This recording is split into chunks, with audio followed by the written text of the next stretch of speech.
Buenas tardes a todos y a todas, o buenos días a todos y a todas, dependiendo de dónde estén. Y bienvenidos y bienvenidas a la primera ponencia de las quintas jornadas del programa de Martín de Rada, enmarcadas dentro del año de Rada, organizado por la Fundación Chile. Estas nuevas jornadas llevan por título La historia siempre es presente, España, China y la geopolítica de la memoria.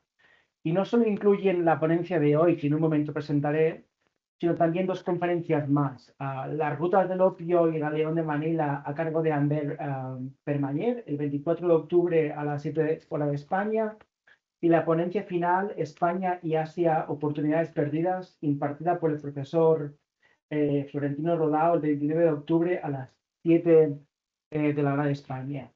Mi nombre es Ferran Pérez Mena, y seré hoy el encargado de moderar el evento. Para inaugurar este ciclo de charlas del año Martín de Rada, tenemos el honor de contar con el doctor José Antonio Cervera. El doctor Cervera es doctor en Ciencias Físicas por la Universidad de Zaragoza y también doctor en Estudios de Asia y África, especialidad en China, por el Colegio de México. Actualmente es profesor investigador de tiempo completo en el Centro de Estudios de Asia y África del Colegio de México, del cual es director desde 2022. Y su investigación se centra en la llegada de los misioneros católicos a Filipinas y China y en su influencia en la ciencia y la filosofía de los siglos XVI y XVII. Ha publicado 5 libros, 35 artículos en revistas académicas arbitradas e indexadas y más de 50 capítulos en obras colectivas. Desde 2016 a 2006, forma parte del Sistema Nacional de Investigadores de México. Y hoy nos va a ofrecer una ponencia titulada Martín de Rada y Juan Cobo, entre Filipinas y China, aportaciones científicas de los misioneros españoles en Asia Oriental en el siglo XVI. Antes de comenzar, les explico brevemente la dinámica. La charla tendrá una duración de aproximadamente 30 a 40 minutos, tras los cuales abriremos un turno de preguntas y respuestas. Les invito a enviar sus preguntas a través del chat y yo las leeré en voz alta para que luego el doctor Cervera las pueda responder. Entonces, sin más dilación, doy la palabra a nuestro imponente, el doctor José Antonio Cervera. Adelante, José Antonio. Bueno, pues muchísimas gracias. Es para mí un placer estar aquí con todos vosotros y vosotras. Y bueno, sin más dilación, voy a compartir la pantalla.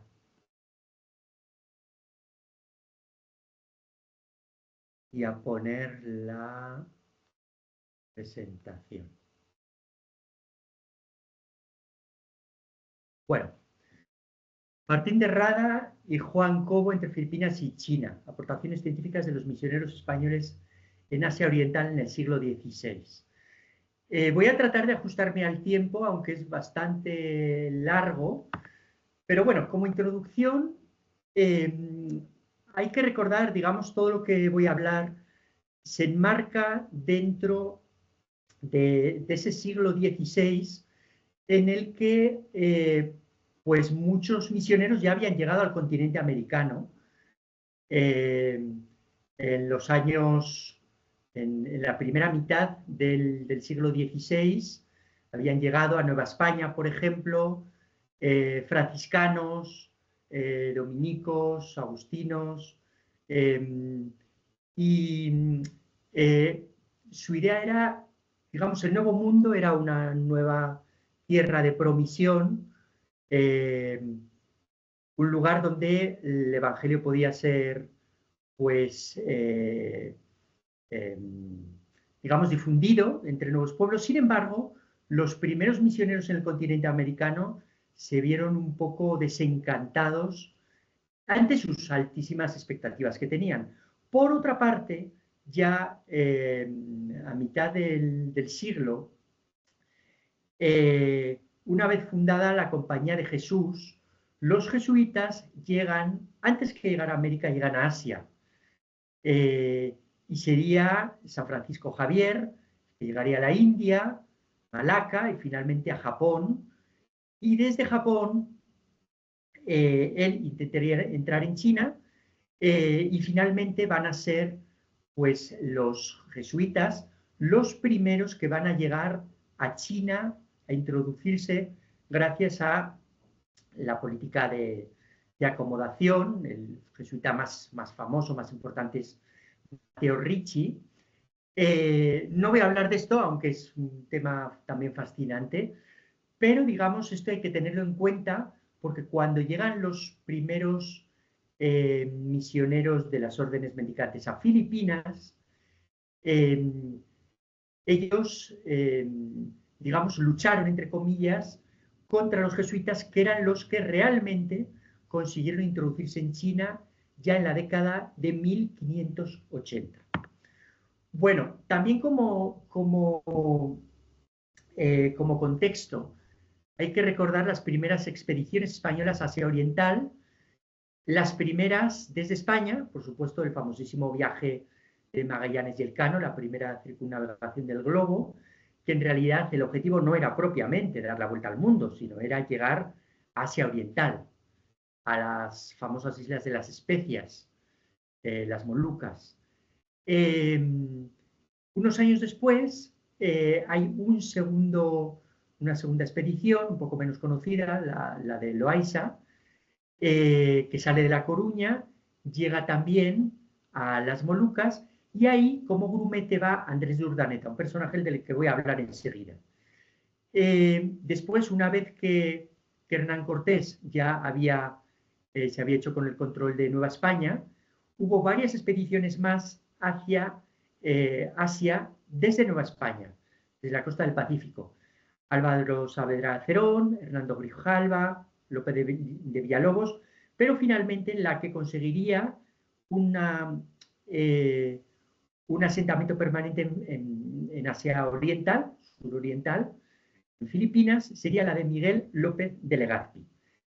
Y aquí hay que hablar de Andrés de Urdaneta, un agustino que nació en Villafranca de Oria, actualmente Ordicia, en Guipúzcoa, partió de La Coruña en esa expedición de Loaiza, es uno de los que sobrevivió a la expedición que tenía más de 400 personas, llegaron 100 a las Molucas.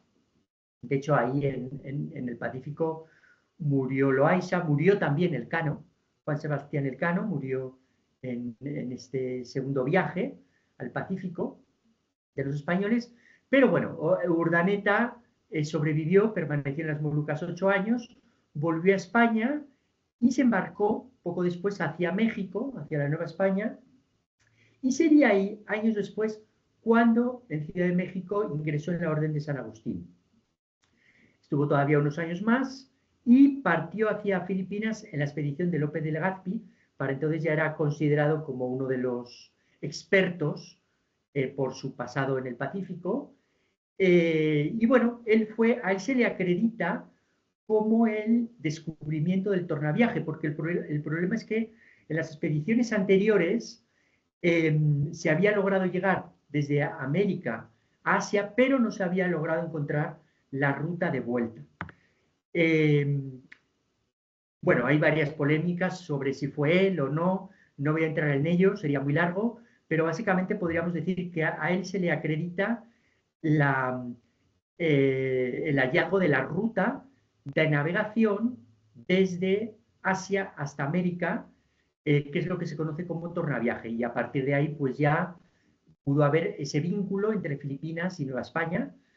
Desde Nueva España volvió a España, pero volvió a Ciudad de México, donde murió en 1568. Urdaneta, como digo, es acreditado como el descubridor de la ruta de navegación de Asia a América, o tornaviaje. Este descubrimiento permitiría el desarrollo de la ruta transpacífica del galeón de Manila o Nao de China, que bueno, es algo bastante importante, bastante famoso, y si no habéis oído hablar de esto, creo que una de las próximas conferencias van a hablar sobre esta cuestión. Junto con Urdaneta llegaron a Filipinas otros agustinos, como Martín de Rada, un gran científico, que desde el inicio soñaron con establecerse en China. Esto procede de un texto de Martín de Rada, una narración del viaje que hizo a China en 1575, y dice así: pero como nosotros estuviésemos en estas islas Filipinas, tan cerca de reinos tan grandes, y viniesen cada año a contratar chinos a ellas, contratar, el lenguaje de la época es comerciar, venían a comerciar chinos a ellas, a la ciudad de Manila, Mindoro, Balayán, Lubán, Elín. Se vino a tener más en particular noticia de su grandeza, y así intentamos por 2 años arreo que fuesen un par de religiosos o siquiera uno a tentar si podía haber entrada en reinos tan grandes para la predicación evangélica. Es decir, desde el inicio de presencia española en Filipinas, realmente el gran objetivo era dar el salto a China, que era el gran reino mítico desde la época de Marco Polo. Y aquí hay un texto también de Martín de Rada, de una carta al virrey novohispano, de 1572, que dice así: quisimos en un navío de ellos enviar allá un par de religiosos, porque los mismos chinos se ofrecían a ello, pero nunca quiso el gobernador, si no fuese por mandato del rey o de vuestra excelencia. Díjome que había enviado a pedir licencia al gobernador de Chongqing para enviar allá el año que viene un par de hombres a tratar con él de la paz y contratación. No sé qué respuesta dará a vuestra excelencia. Suplico, es decir, es una carta de Rada enviada al virrey en Ciudad de México, y lo siguiente a mí me parece muy interesante porque en un parrafito se ven los 4 objetivos que tenían los religiosos para llegar para ir a China. Suplico envíe a mandar que si pudiere ser, se envíen allá un par de religiosos, porque además de que podrá ser, se abra gran puerta al Evangelio y servicio de nuestro Señor, es decir, el primer objetivo fundamental para los religiosos, que es evangelizar chino. Servirá también de que tendremos de allá verdadera noticia de lo que hay. Esto es un objetivo científico, conocer lo que hay en China. Y ellos declararán a los chinos la grandeza de nuestro rey y cuán bien les está en tener su amistad, y si ellos reciben la fe, les darán a entender la obligación que tienen a servir a su majestad. Es decir, el objetivo político, intentar, si se pudiera, convertir a los chinos en súbditos del rey, de Felipe II. De hecho, bueno, también es otra historia, hubo planes de conquista de China por las armas desde Filipinas. Nunca se llegó a intentar, pero hubo planes. Pues a su costa y misión les envía ministros que les enseñen, y aunque no fuese más de servir de lenguas, y que se pudiese contratar con ellos. Y este es el otro objetivo, por supuesto, el económico. Es decir, vemos el religioso, el científico, el político y el económico. No sería poco importante su vida, y para ello, si a mí me lo mandasen, lo tendría por particular merced y lo haría de muy buena voluntad. Si quiero que me envíen a China, yo encantado. Bueno, es momento de hablar ya de Martín de Rada, que nació en Pamplona en 1533, estudió en la Universidad de París griego, ciencias exactas, físicas y naturales. Desde el inicio pues, se le vio con muchas aptitudes para las ciencias, matemáticas y para la astronomía. Ingresó en la Orden de San Agustín en Salamanca el 21 de noviembre de 1554, fue a la Nueva España y se embarcó a las Filipinas en la expedición de Lope de Legazpi de 1564-65. En 1575 fue a China, enseguida hablaré de esto, y murió durante un viaje en alta mar, posiblemente entre el 8 y el 15 de junio de 1578, siendo arrojado su cuerpo al océano. Cuando el portugués Gonzalo Pereira llegó a las Filipinas para conminar a los españoles a que abandonaran las islas, en 1568, la autoridad de Rada como científico fue determinante para que Lope de Legazpi decidiera defender el establecimiento de los españoles en las islas. Aquí hay que hablar que seguramente habréis oído hablar del Tratado de Tordesillas, que dividió el mundo en 2 esferas de influencia, la española y la portuguesa. Por cuestiones científicas no quedaba claro si Filipinas estaba en la parte española o portuguesa. Hoy sabemos que estaba en la parte portuguesa según el Tratado de Tordesillas, Lo que está claro es que en 1529, años después del Tratado de Tordesillas, que es de 1494, en 1529 se había firmado el Tratado de Zaragoza, por el cual se había empeñado toda la zona del este y sureste de Asia. Había recibido Carlos I o Carlos V, un dinero de parte del rey portugués, y bueno, le había cedido pues todos los derechos de navegación y de posesión de las islas, de toda esa zona donde estaban las Molucas y las Filipinas. O sea, según el Tratado de Zaragoza, que era el vigente, los españoles se establecieron en Filipinas de manera ilegal, ilegítima. Sin embargo, como era un empeño, si el rey Felipe II devolvía ese dinero que había recibido al rey de Portugal, podía volver a recuperar los presuntos derechos según el Tratado de Tordesillas. Entonces, claro, llegó ahí el gobernador de las Molucas, Gonzalo Pereira, a decir, a ver, ustedes están aquí de forma ilegítima, se tienen que ir. Pero leo este texto y el padre Fray Martín de Rada, que no solo era un gran teólogo, sino también el hombre más insigne del mundo en las matemáticas, geografía, astrología y judiciaria, hizo la tabla en que atravesó la línea conforme al repartimiento de Alejandro VI, desde el polo ártico hasta el Antártico, se refiere al Tratado de Tordesillas, con que claramente conoció que aquellas islas caían en la demarcación de Castilla por parte de Poniente. Entonces, debido al gran prestigio de Rada, los españoles decidieron quedarse en Filipinas y le dijeron, bueno, si quieres echarnos, pues te hacemos la guerra. Y al final, pues ahí se quedaron de forma ilegítima y bueno, a partir de 1580-82, cuando ya Felipe II consiguió la corona de Portugal y se dio la unión de las dos coronas, ya no se volvió a hablar de esta cuestión. Bueno,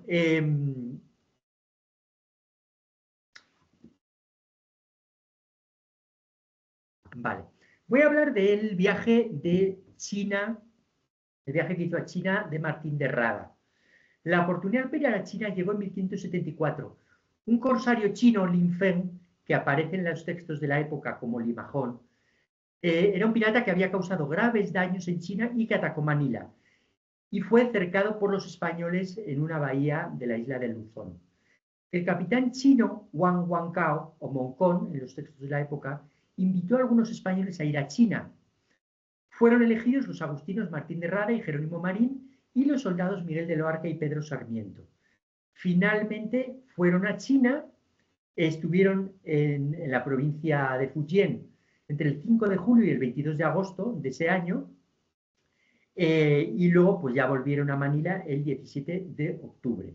Bueno, desde el 22 de agosto al 17 de octubre fueron visitando otros sitios, estuvieron por ejemplo en la isla de Taiwán. Una vez instalados en China, digamos que pues eso, estuvieron un mes y medio, enseguida fueron expulsados.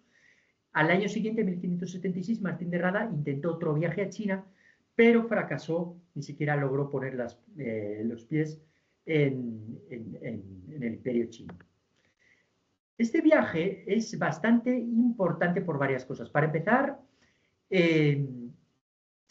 Rada escribió una relación del viaje, o sea, un informe, como diríamos actualmente, una relación del viaje que se hizo a la Tierra de la China de 1575 años, que es una obra reproducida en varias ocasiones y una fuente muy importante de la historia del Gran Reino de la China, de Juan González de Mendoza, que fue pues, el libro más importante sobre China a finales del siglo XVI, y por el cual pues, todos los intelectuales de Europa conocieron China a partir de este libro de González de Mendoza. Además, Rada adquirió bastantes libros chinos que llevó a Manila.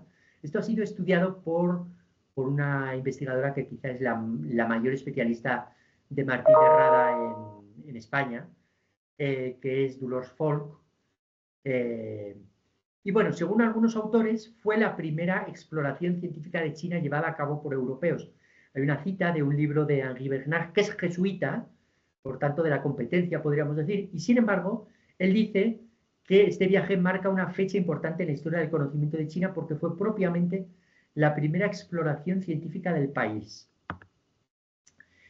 Voy a las obras científicas de Rada.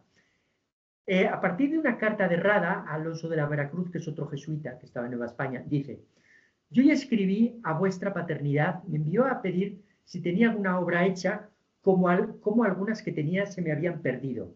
Yo escribí un libro de recta hidrografía y ratione y había escrito gran parte de geometría práctica en romance, por parecerme que no ha salido de esta materia en romance cosa de leer, y va distinta en 7 tomos, en 7 libros. Y después pensaba escribir otros 7 de cosmografía y astronomía. O sea, como ven, pues fue muy fructífero, escribió muchos libros. Y los años pasados escribí de astrología judiciaria, del cual libro me ha quedado el borrador. No he cargado tanto el juicio sobre este por no parecerme cosa decente a religioso, aunque bien podríamos defenderla de los que inméritatamente la impugnan. También escribí un libro de toda manera hacer relojes. De todo esto, si a vuestra paternidad le parece ser cosa que es justo que nos ocupemos en hacer, procuraré de trabajar, y mucho me han quitado el ánimo ver mis trabajos perdidos por esas mares. O sea, todas esas obras se perdieron incluso en vida del autor. Y sigue: pero sabiendo que doy en ello gusto a vuestra paternidad, recibirlo he en merced que vuestra paternidad me lo mande. Y no solo eso, sino cualquier cosa que vuestra paternidad mandare de cosas de matemáticas, porque entiendo que para ello me dio el Señor particular habilidad e inclinación, aunque falto de libros, porque no tengo más de geometría Euclides y Arquímedes, de astronomía a Ptolomeo y Copérnico, de perspectiva Bilelión, de judiciaria a Elía Ben Ragel, y el efeméride de Cipriano Leovitis y las tablas alfonsinas y pruténicas. O sea, este hombre que estaba en Manila, estaba al final del mundo conocido, se quejaba de que solo tenía todas estas obras. Imagínense, si algunos libros buenos vuestra paternidad recibiré toda caridad en lo que por ahí no hiciere falta. Vuestro Señor dé a vuestra paternidad su espíritu, etcétera, etcétera. Y voy a leer otro fragmento esto procede de un texto de Andrés de Urdaneta que dice así: pues digo ahora que hallándome yo el año pasado de 1565 en la misma isla ya dicha de Cebú, a donde fui en la armada que fue por general Miguel López de Legazpi, por perlado de otros 4 religiosos que fueron allá, uno de los cuales hechos religiosos, llamado Martín de Rada, sacerdote y teólogo, natural de la ciudad de Pamplona, buen matemático y astrólogo y cosmógrafo, y muy gran aritmético, hombre de claro entendimiento. Llegó consigo desde la Nueva España por mi intercesión un instrumento de mediana grandeza, un instrumento astronómico, para por él poder verificar la longitud que habría desde el meridiano de Toledo hasta el meridiano de la Tierra, a donde Dios nos fuese servido que aportásemos. Y como sucedió que fuimos a la isla de Cebú, de su contenida, donde yo estuve 31 días antes que diésemos la vuelta para la Nueva España, antes de volver el tornaviaje. En este tiempo el dicho Fray Martín de Rada, por estar de asiente en el pueblo de Cebú, donde residía de noche y de día con españoles que ahí poblaron, tuvo lugar muy a su placer poder verificar por estrellas con el dicho instrumento la longitud que hay desde la dicha ciudad de Toledo, o su meridiano, hasta el meridiano de dicho pueblo de Cebú, y habiéndolo verificado halló, computando su cuenta hacia el poniente, que hay 216 grados y 15 minutos de longitud conforme a las tablas alfonsinas. Empero, conforme a Copérnico, 215 grados y 15 minutos, que es un grado, que es menos un grado, de los cuales grados de longitud sacados de los 43 grados y 8 minutos, sus contenidos quedan, según la cuenta de Copérnico, a quien en esta cuenta seguiré como más moderno, 172 grados y 7 minutos de longitud, que para los 180 grados que pertenecen a la corona real de Castilla faltan 7 grados. Es decir, aquí está demostrando Urdaneta que las Filipinas están dentro de la demarcación de Castilla, según el Tratado de Tordesillas, y utiliza a Copérnico. Esto es muy importante. Urdaneta y Rada utilizaban en los confines del mundo conocido los cálculos de Copérnico pocos años después de la publicación del De Revolutionibus Orbium Celestium. Para entonces, en Europa, todavía la mayor parte de los científicos seguían siendo tolemaicos. O sea, estamos en 1560 y tantos. Y recuerden que todas las broncas que tuvo Galileo fue ya a principios del siglo XVII. Esto es importantísimo y niega totalmente el tópico de la falta de ciencia en Asia Oriental entre misioneros diferentes de los jesuitas y el tópico del retraso del mundo hispano respecto a la corriente puntera en Europa. Otra cosa que podemos decir es que, de Rada, es que tradicionalmente se ha atribuido a Matteo Ricci la idea de que China, el imperio de la dinastía Ming, era el mítico Cathay de Marco Polo. Normalmente esto se relaciona con que Bento de Goes, un jesuita, realizó un viaje entre India y China a través del Tíbet. Dicho viaje confirmó totalmente que Cathay era China y se atribuye a Ricci la primera idea sobre la identificación de Cathay con China. Pero mucho antes de Matteo Ricci, Martín de Rada lo había escrito claramente en su relación del viaje a China. La noticia sobre la Gran China, del reino que nosotros llamamos China, aunque se tenía alguna inconfuso, así por escrituras antiguas, cuál es la de Marco Polo veneciano, que lo llama el reino de Cataya, y anduvo la mayor parte de él, como también por las escrituras modernas de los portugueses que tratan de él y están poblados en la isla llamada, en la provincia llamada Cantón. O sea, podemos atribuir a Rada el haber identificado que Cathay es China. Bueno, por hacer el vínculo con los dominicos, después de los agustinos, llegaron los franciscanos, intentaron establecerse en China en varios viajes, no los voy a repetir aquí, llegaron en 1578 y enseguida hubo varios viajes a China, pero enseguida fueron expulsados por los chinos. Y finalmente, los dominicos. Los dominicos, está el antecedente de Gaspar da Cruz, era un portugués, que estuvo un mes en Cantón en 1556, pero en cuanto a los españoles, intentaron entrar en China directamente desde la Nueva España en 1587, pero lo mismo, llegaban a China y eran expulsados, y en ese mismo año llegaron 15 dominicos a Filipinas en 1587. Tras los agustinos, fueron los miembros de la orden de predicadores, los dominicos, los que se hicieron cargo de la predicación de los sangleyes, que es como se les llamaba en los textos de la época a los chinos en Manila. Los dominicos estudiaron la lengua china desde su llegada al archipiélago en 1587. Fueron ellos los primeros que realizaron en Filipinas la tarea de intermediarios entre el mundo intelectual europeo y el chino. Para entonces ya había miles de chinos en Manila, que eran los que se encargaban del intercambio entre la plata americana y las mercancías chinas. Digamos, era la famosa ruta del galeón de Manila. El dominico más importante en esa tarea de puente entre China y España fue Juan Cobo. Juan Cobo nació en Consuegra, en la actual provincia de Toledo, en 1546-47, llegó a las Filipinas en 1588, llegó a dominar en poco tiempo la lengua china, lo cual le puso en contacto con los sangleyes o chinos que vivían en Manila y con sus obras en lengua china. Murió a la vuelta de un viaje a Japón en 1592. Es curioso porque estos dos personajes, tanto Rada como Cobo, murieron en viajes que ellos no deseaban, pero que tenían que hacer, porque como miembros de órdenes mendicantes formaban parte del patronato regio, y por tanto eran prácticamente como servidores públicos, eran prácticamente como funcionarios reales. Entonces Rada tuvo que acompañar al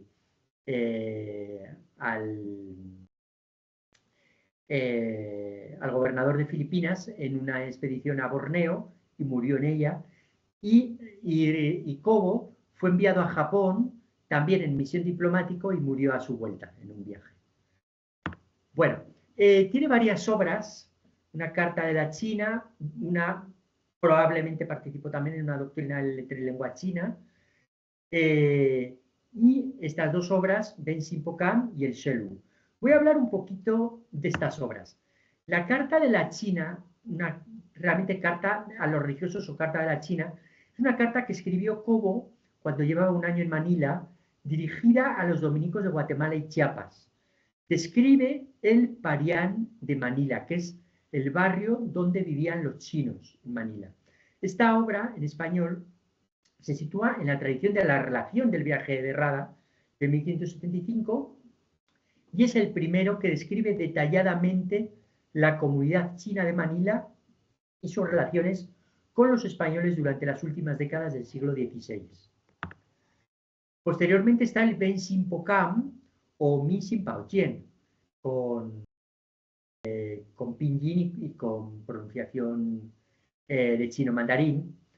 Ben Xin Po Cam es una transcripción del chino Minnan, que es el que se hablaba en la zona de Fujian, que es lo que estaba más cerca de Filipinas.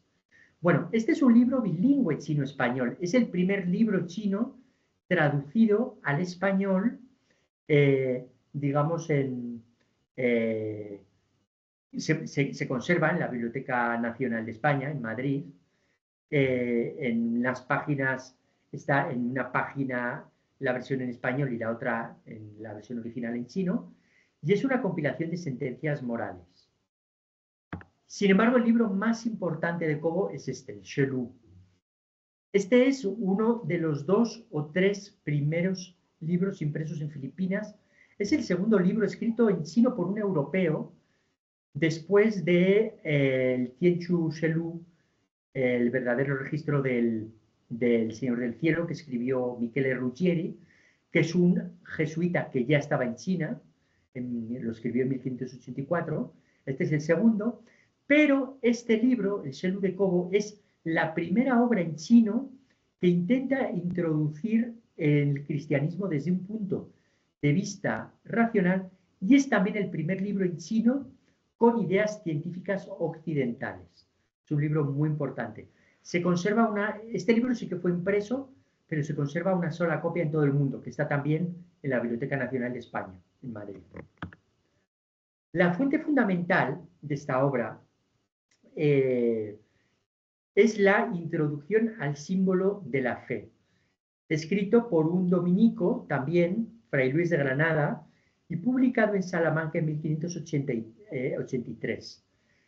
De hecho, el Shelu de Cobo no fue la primera traducción o adaptación a una lengua asiática. Antes había sido traducido al japonés por los jesuitas. Esta obra, el símbolo la introducción al símbolo de la fe, Fray Luis de Granada propone una forma de acercarse al conocimiento de Dios por medio de la descripción y estudio de su creación, es decir, de la naturaleza. Es este el punto de referencia que tomará también Cobo en su Shelu, y que posibilitó que una gran parte de su obra se dedicara al estudio de la cosmología, la física y las ciencias naturales, lo que lo convierte en un libro científico. En el Shelu de Cobo, igual que en la introducción al símbolo de la fe de Luis Granada, se unen de manera armoniosa las concepciones filosóficas, teológicas y científicas que se estaban discutiendo en su tiempo entre los teólogos de la escuela de Salamanca. Y Cobo añade elementos procedentes de la filosofía confuciana para tratar de explicar a los intelectuales chinos los fundamentos de la religión cristiana. Es decir, el libro de Granada, la introducción al símbolo de la fe, empieza diciendo, bueno, ¿cómo podemos conocer a Dios? Dios es un ser infinito y nosotros somos seres finitos. Entonces, la forma de conocer a Dios es a partir de la creación, de la naturaleza. Y eso es lo que hace Cobo en su libro. No es una traducción, sino que es una adaptación del libro de Granada. Tiene 9 capítulos, el Shelu de Cobo. Los 3 primeros, discusión de la propagación de la verdadera religión sobre la existencia de un ser infinito, al principio de todas las cosas, y hablando de las cosas infinitas, claro, tenemos que pensar que este es un religioso, un misionero cristiano, que va a China y lo que tiene que hacer es intentar convencer a los chinos de que hay un solo Dios, que es el creador de todo, y Dios es infinito y omnisciente y omnipotente, en un ámbito en el que había muchos budistas, había taoístas, etc. Entonces lo principal es hablar sobre Dios. Pero claro, como Dios es, por eso los primeros capítulos ponen mucho énfasis en la infinitud de Dios. Pero como nosotros somos finitos, no podemos entender la infinitud de Dios. Entonces, los siguientes 6 capítulos sí que son digamos, un acercamiento a la creación, sobre la naturaleza de la Tierra, sobre la realidad de las 10.000 cosas del mundo, sobre las plantas terrestres y demás vegetales, sobre las cosas del reino animal, sobre cómo los animales conocen lo que deben comer y beber, y sobre cómo los animales de este mundo conocen las medicinas que deben usar. El capítulo cuarto es el más importante desde el punto de vista de la ciencia, cómo presenta el sistema cosmológico europeo de la época, y este es el primer escrito en chino donde se dice claramente que la Tierra es esférica y donde se dan argumentos para probarlo. Hay varias imágenes, como esta de aquí, donde aparece pues, el sistema cosmológico geocéntrico en este caso. Esta es la traducción al español. Y aquí, por ejemplo, hay una imagen donde se demuestra que la Tierra es esférica. De hecho, este es el primer texto escrito en chino en toda la historia, porque los chinos habían desarrollado la astronomía, claro que sí, durante siglos, pero no, digamos, no se habían preocupado de la cosmología, de cómo es el mundo. Entonces, el primer texto en chino donde claramente se afirma que la Tierra es esférica, es este. Y aquí vemos, por ejemplo, dice, bueno, la sombra de un cuerpo redondo, la sombra que proyecta es redonda. La sombra de un triángulo es triangular, la sombra de un cuadrado es cuadrada. Entonces, en un eclipse de luna, nosotros lo que vemos sobre la luna es la sombra de la Tierra. Y esa sombra siempre es esférica. Por tanto, podemos deducir de aquí que la Tierra es esférica. Esto es un argumento buenísimo de la época, que es válido en nuestra época. Esto serviría para los terraplanistas. O sea, realmente lo que vemos en la Luna es la sombra de la Tierra y es esférica. Bueno, el capítulo octavo es sobre cómo los animales, a ver, aquí está, sobre cómo los animales conocen lo que deben comer y beber, y el noveno, las medicinas que deben usar. Y entonces hay imágenes. Aquí, por ejemplo, se habla de un cangrejo que se quiere comer una almeja y entonces pone una piedrita para que la almeja no se pueda cerrar y se come la almeja. Y aquí un zorro que se quiere comer los cangrejos y entonces pone la cola en el agua, se suben los cangrejos, se echa a correr y ya se los puede comer. Entonces aquí, claro, esto lo explica como para decir, bueno, el cangrejo es más listo que la almeja y el zorro es más listo que los cangrejos. Sin embargo, ¿cómo pueden hacer eso los animales? Pues solo se puede explicar por Dios.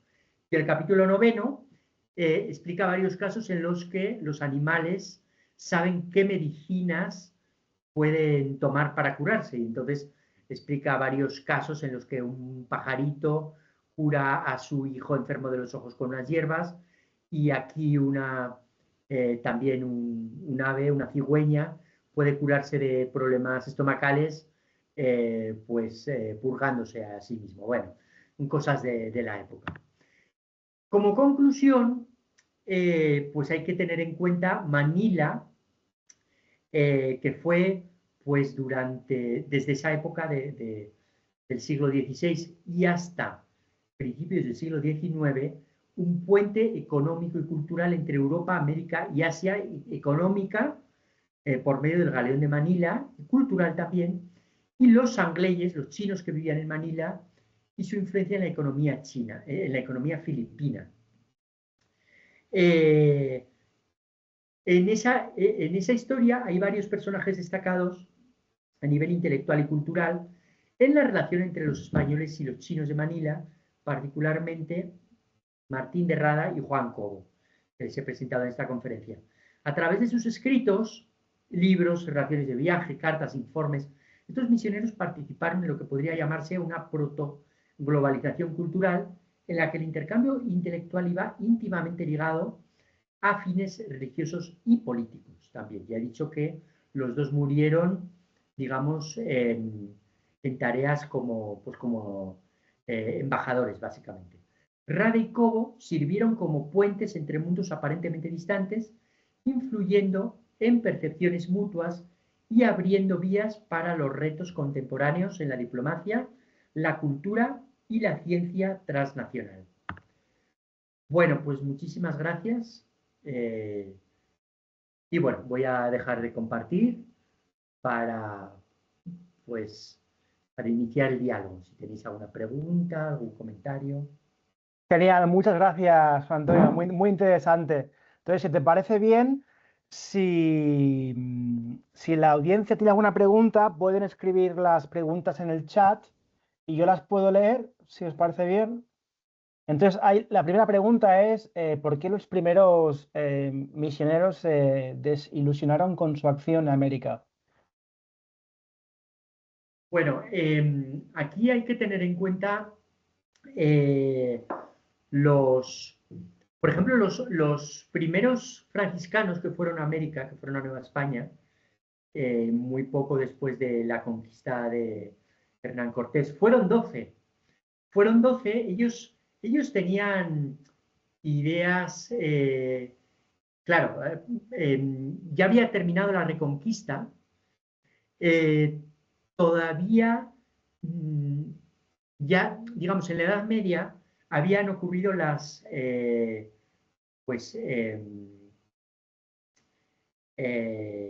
se había, en la península ibérica particularmente, se había luchado contra los musulmanes, luego se había dado también la expulsión de los judíos, pero digamos que en España, en la península ibérica, ya no quedaba mucha gente que convertir. Entonces, cuando se llegó a América y se vio que eran unos pueblos totalmente diferentes, se dijo, pues esto es una gran tierra de promisión. Es un poco como lo que ocurrió con los primeros cristianos con el mundo romano, que tuvieron que convertir a una gran masa de población. Entonces, pues ya digo que, por ejemplo, los primeros franciscanos que llegaron a América eran 12, eran un poco como los 12 apóstoles. Sin embargo, pues no tuvieron el resultado tan rápido que esperaban. Y por eso, por ejemplo, el superior de los franciscanos ahí ya soñó con ir a China desde el inicio. Porque finalmente tenéis que recordar que América pues se la encontraron un poco por casualidad Cristóbal Colón, pero su idea era ir a las Indias. De hecho, por eso se llamaron las Indias. Su idea era llegar a Asia, ¿no? Entonces, por eso enseguida se formó la idea de que, bueno, pues vamos a ir a Asia a convertir a los millones de chinos, que ya por entonces era el país más poblado del mundo.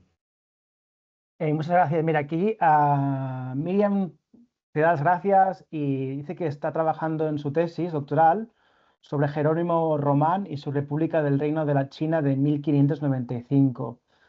Y entonces dice que por sus investigaciones Rada y Jerónimo compartieron seminario en Toledo e incluso se puede decir que fueron amigos. Entonces pregunta que si quiere buscar las cartas entre ellos, en qué archivo o dónde las podría buscar. Pues mira,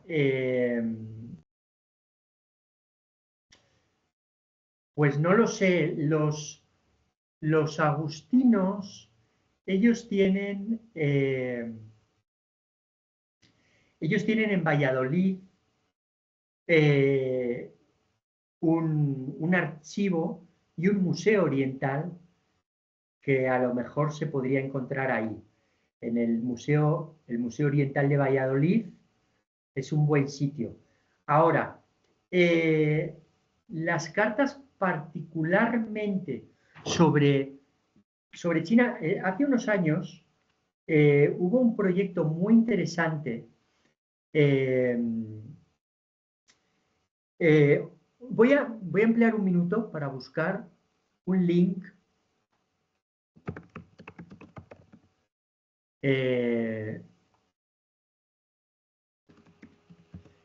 Varios profesores de la Universidad Pompeu Fabra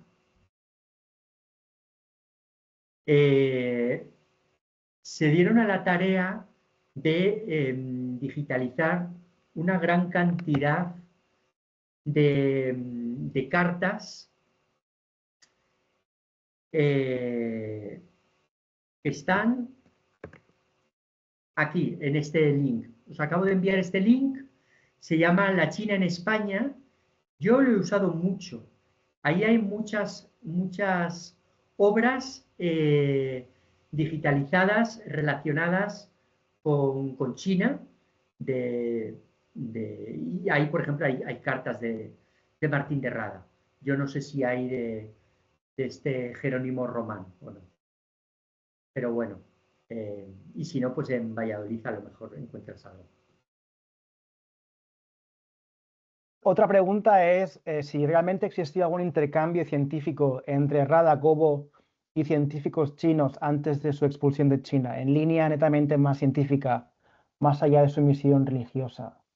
No, a ver, bueno, para empezar, Cobo no llegó a ir a China. Rada estuvo en China un mes, que bueno, pues estuvo básicamente pues entre varios, fue a varias ciudades, tuvo contacto con el virrey, el Dutang, que los textos de la época lo traducen como virrey de la provincia de Fujian, pero no llegó a tener, que sepa, no llegó a tener contactos. Pudo comprar unos cuantos libros y ya está. Y Cobo, ya digo, él no salió de Filipinas, excepto para irse a Japón y morirse allí, pero nunca llegó a ir a China, pero él tuvo contacto con los chinos, que la mayoría eran mercaderes, la mayoría eran comerciantes.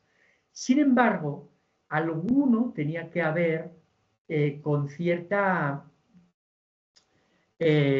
formación letrada, confuciana, porque eso se ve, por ejemplo, en el Shelu, claramente. Porque el Shelu realmente está escrito por Cobo y tuvo que ser escrito seguro por algún chino letrado, porque está escrito en chino clásico y de una manera muy erudita. Cobo no le dio tiempo en 4 años para tener un conocimiento así de bueno, ¿no? Aquí Inma preguntaba algo así parecido, ¿no? Que se sorprende por la destreza de Juan Cobo con los caracteres chinos. Entonces, si crees que tuvo un escribante que le ayudó a escribir eso, a mí también me ha sorprendido bastante. Y Inma también pregunta si hay alguna relación escrita del viaje de Bento de Goes de India a China en 1602. Bueno, primero lo de Cobo, sí, por supuesto. Ha habido varios estudios sobre el Benximpocam y sobre el Shelu. Yo mismo he publicado varias cosas sobre eso. Y, y sí, definitivamente, pues tuvo que haber alguien que escribió el libro, amanuense, que sería un letrado, porque básicamente el Shelu está escrito en forma de diálogo entre un religioso, un dominico, que sería el propio Cobo, y un letrado, que es el que pregunta, ¿no? Y al que le explica. Entonces seguramente refleja un diálogo real. Y lo de Bento de Goes, la verdad es que yo no sé si hay alguna. Yo recuerdo haber estudiado esto hace años y se hablaba de. mm, Hay algunos libros sobre los jesuitas en China que a lo mejor dicen algo, pero yo no conozco. Seguro que tuvo que haber alguna relación del viaje de Bento de Goes de India a China, eso seguro. Entonces, ahora que vivimos en la época del Internet y de la inteligencia artificial, seguro que si lo busca va a encontrar algo. Otra persona de la audiencia nos pregunta, o te pregunta, ¿por qué será que no subsistieron ejemplares de los libros de Cobo en China? Suena que no pudo cumplir con su objetivo de influir en Oriente, ¿o sí? Efectivamente. La influencia de Cobo en China fue mínima, por no hablar de nula. O sea, a ver, aquí tendríamos que ir a cuestiones más profundas, que bueno, en un rato no da tiempo, ¿no? Yo he publicado varios artículos sobre esto, sobre Juan Cobo. Yo estudié a Juan Cobo hace años, desde el punto de vista científico, yo soy físico de formación, pero en los últimos años estudié la filosofía confuciana, confuciana, y entonces me di cuenta que el texto de Cobo emplea un lenguaje que se sitúa totalmente dentro de la filosofía neoconfuciana. Pudo ser muy bien entendido por los letrados chinos, pero pudo ser entendido, pero mal entendido. Prácticamente lo que llega a decir ahí Cobo es casi filosofía neoconfuciana. Entonces, es algo parecido a lo que pasó. El primer libro, que he hecho referencia, el primer libro publicado en chino por un religioso, por un jesuita, Michele Ruggieri, en 1584, pocos años después se dejó de imprimir y después se rompieron las tablas para que nunca se volviera a imprimir, porque se dieron cuenta de que podía llevar a malentendidos. Y es lo mismo que seguramente pasó con Cobo.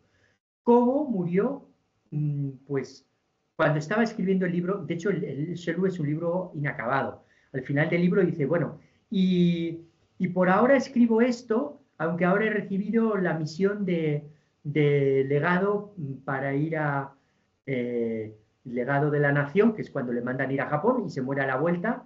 Entonces, el libro de Cobo fue publicado al año siguiente, pero la hipótesis es que unos años después, bueno, para empezar, se imprimieron muy pocos ejemplares y hay una investigadora que se llama Lucille Chia, que ella propuso, y yo estoy de acuerdo con esta hipótesis, que realmente este libro fue publicado por los dominicos como para mostrar que ellos eran tan buenos como los jesuitas. O sea, lo que estaban haciendo los jesuitas en el imperio de la dinastía Ming, nosotros podemos hacerlo igual. Entonces fue como una forma de demostrar que ellos eran capaces también de entender el chino y de tener ese diálogo con el chino. Pero cuando unos años después se dieron cuenta de lo que había escrito, de los malentendidos que podía llevar el libro, seguramente se retiraron todos los libros. Y el único que vamos, yo no creo que llegara ningún ejemplar ni siquiera a China. Debía haber ejemplares en Filipinas que simplemente se destruyeron porque eran muy, digamos, desde el punto de vista religioso cristiano, pues podían catalogarse prácticamente pues casi como supersticiosos. Y entonces, como herejes, prácticamente eran casi herejes. Y claro, para entonces ya había sido enviado un libro a España, seguramente, a la corte de Felipe II, se quedó ahí acumulando polvo y fue redescubierto en los años 50 del siglo XX, en la Biblioteca Nacional de España. Y gracias a eso ha llegado a nosotros. Muchas gracias. Aquí hay otra persona que nos pregunta, o te pregunta, si hay fuentes chinas que hablen de estos primeros intercambios y dónde se pueden encontrar. Pues mira, la verdad es que últimamente yo sé que hay personas, hay chinos que están investigando esto en varias universidades de China y también de España. Justo recientemente acabo de volver de China, estuve en Shanghai la semana pasada y ahí estuve en un congreso y había varios chinos que hablan español y que están investigando las fuentes chinas, porque en realidad, a ver, para nosotros, desde nuestro punto de vista, esto es muy importante, pero desde el punto de vista de los chinos, realmente estos textos son nunca fueron muy, o sea, son textos que ni siquiera llegaron a China, que se publicaron en Filipinas. Entonces no se les dio mucha importancia o ninguna importancia en China porque ni se conoció esto. Sí que ha sido un poco más estudiado los jesuitas en China.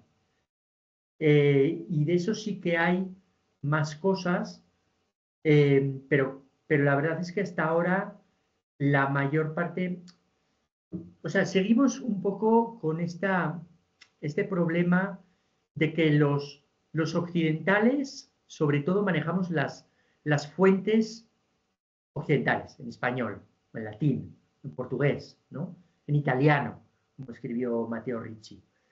Y los chinos manejan las fuentes chinas, y no ha habido tanto este diálogo hasta ahora. Precisamente yo creo que ahora estamos en un momento en el que cada vez más puede establecerse ese vínculo, pero yo la verdad no conozco fuentes chinas que hablen de estos primeros intercambios, que a lo mejor los hay, pero bueno, yo no las conozco. Yo tengo una pregunta. Sí, Martín de Rada y Cobo, cuando estuvieron en China, ¿con quién interactuaban? Es decir, ¿interactuaban con mercaderes, con élites locales? ¿Quién eran sus interlocutores en China? en Filipinas. Eh, sí, eran sobre todo mercaderes. A ver, realmente es bastante alucinante. Aquí habría que decir, los españoles, o sea, Legazpi cuando llegó a Filipinas, a Cebú, eh, el primer objetivo eran las Islas de las Especias, que era el objetivo que tenían todos para empezar Cristóbal Colón. O sea, el descubrimiento de América tuvo lugar porque pues lo que querían era llegar a las Islas de las Especias, igual que lo intentaron y consiguieron los portugueses circunnavegando África y luego la India. Y las especias más caras se daban en las Islas Molucas, que están actualmente en Indonesia. Ese era el objetivo. Y era el objetivo también de Legazpi. Pero luego hay una carta muy interesante de 1570, creo, 71, que escribe al virrey de Nueva España, López de Legazpi, diciendo, a ver, acaba de llegar aquí a Cebú alguien que ha descubierto una bahía muy buena en la isla de Luzón, Manila. Eh, entonces, si lo que queremos es ir a las islas de las Especias, estamos aquí en Cebú, estamos bien. Pero si lo que queremos es ir a China, es mucho mejor trasladarnos a Manila. Al año siguiente se trasladaron a Manila. Y actualmente la capital de Filipinas es Manila. Porque, digamos, está enfilada hacia China. Estaba a 2 días de navegación de China. Entonces, ese era el gran objetivo. Inmediatamente empezaron a llegar los chinos. Es que además hubo ahí una casualidad casi histórica, y es que justo cuando llegan los españoles a Filipinas en 1565, coincide prácticamente cuando en 1567 hay una apertura parcial de la dinastía Ming para poder comerciar con el sureste de Asia. La dinastía Ming había cerrado a cal canto a su país, pero ante las presiones de los comerciantes de Guangdong y de Fujian, pues al final se abrieron en 1567 y empezaron a irse a comerciar a las islas de Indonesia y de Filipinas. O sea, es una gran casualidad histórica. Entonces empezaron a llegar por cientos y miles. Tanto es así, en 1603 o 4 hay una matanza de unos 30.000 chinos en Manila, que luego enseguida empezaron a llegar más. En 1630 y tantos hay otra de tanta... O sea, digamos, a finales del siglo XVI había ya decenas de miles de chinos viviendo en Manila. Yo me imagino a Manila como una especie de Singapur actual. La mayor parte, o sea, había más chinos que españoles definitivamente y seguramente hasta más chinos que filipinos. Era casi una ciudad china de ultramar. Entonces, por eso estaban Cobo y sus compañeros estaban en un ambiente totalmente chino. Y con los que tenían más que ver sobre todo eran comerciantes. Pero en los textos, en la carta esta de la China de 1589, Cobo habla, dice, es fascinante, dice, los chinos con los que tratamos nosotros es con comerciantes y con la gente más baja, que gente digamos, de su nivel en España, en Castilla, tendrían la cabeza llena de berzas y tocino. Y sin embargo, estos son tan finos que nos podemos poner, que podemos hablar de ellos de cualquier cosa, también de astronomía, de cuestiones intelectuales. O sea, se quedó muy impactado de ver el nivel intelectual que tenían los chinos con los que ellos tenían contacto, que eran en principio sobre todo comerciantes. Muy interesante. Y para acabar el turno de preguntas, si te parece bien, tenemos la última, que es Ima pregunta si Andrés de Urdaneta era marino y por qué se considera su figura el descubridor del tornaviaje. Sí, a ver, Andrés de Urdaneta era principalmente marino. Él, ya digo, fue como grumete, o sea, era muy jovencito, tenía 18 añitos cuando se embarcó en la expedición de Loaiza, estuvo unos cuantos años en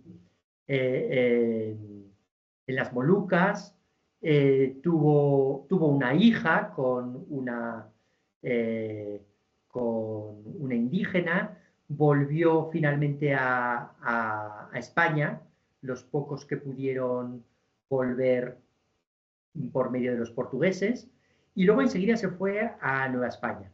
Y en Nueva España, bueno, en el año 2008 fue el quinto centenario de Urdaneta, y hubo varios eventos sobre Urdaneta y hubo investigaciones muy interesantes. Y ahí me acuerdo un alemán que afincado en Zacatecas, en la Universidad de Zacatecas, aquí en México, hizo una investigación sobre los años de Urdaneta en México, que estuvo un montón de años.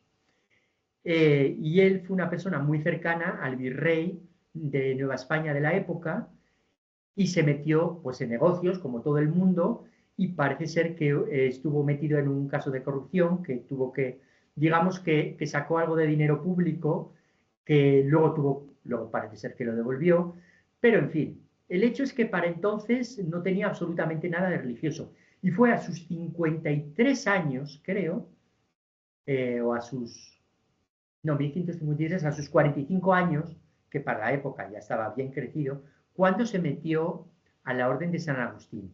Seguramente como una forma de huir del mundo y decir, ya estoy harto. Y bueno, la hipótesis de este investigador era un poco para esconderse, ¿no? de estas cuestiones, de estas corruptelas. Entonces, claro, a partir de ahí ha sido considerado un religioso, pero realmente, o sea, y ha sido muy estudiado por los agustinos. Pero finalmente él tenía grandes conocimientos náuticos. Entonces, cuando unos años después ya se gestó la expedición desde Nueva España a Filipinas, entonces enseguida pues se lo agenciaron. Y él ya tenía pues todos los, digamos, toda la experiencia de las expediciones que se habían llevado a cabo antes desde Nueva España, y entonces él sabía cómo volver a México, que era desde Filipinas ir hacia el norte. O sea, en lugar de volverse directamente hacia el este, irse hacia el norte prácticamente hasta llegar casi a Japón, bordeando las costas de Japón, y luego ya ahí tomaba unas corrientes, la corriente de Kuroshio, que ya le llevaba muy al norte, mucho más al norte de Filipinas, hasta la zona de América, pues bastante más al norte de California. Y luego ya bordeaba California y llegaba hasta México. Esa era la ruta, ¿no? Entonces, aunque ha habido por ahí ideas de que, porque bueno, dentro de la expedición de Legazpi, que iban varios barcos, uno de los barcos parece ser que no llegó a Filipinas y se dio la vuelta y pudo llegar, un tal Arellano, pudo llegar a Nueva España antes que él. Pero bueno, es algo que no está totalmente, no es seguro que ocurriera, y de todas formas, pues la ruta de navegación que siguió es la que iba a seguir Urdaneta. Por tanto, se considera a Urdaneta como el descubridor del tornaviaje. Genial. Pues, José Antonio, muchísimas gracias por la presentación. Ha sido muy, muy interesante. y a todos y a todas por haberse unido a la ponencia de hoy. Les recordamos que pueden participar también en las próximas sesiones el 24 y el 29 de octubre a las 7 horas de España y pueden encontrar más información sobre el programa de RADA y las jornadas en la página web de la Fundación Chile. Así que hasta la próxima y muchas gracias a todos. Muchas gracias. Adiós. Gracias.